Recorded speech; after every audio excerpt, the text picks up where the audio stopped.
பாசம் வச்சால வாராட்டி போல மோசம் செஞ்சாலே கொல்லாம கொள்கை போல மாறி உள்ள இப்போதும் எப்போதும் நியாயம் இல்லாத பொன்னாரை காய்ச்சேனே புலியாக மாறி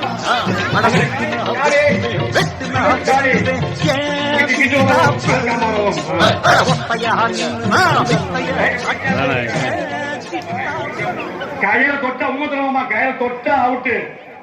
ஆமா, பாலாஜி எல்லாம் உள்ள வரணும். ஆமா, சின்ன தம்பி பொன்னிச்சாமி கீழே உட்காந்து கீழே உட்காந்து வருங்க.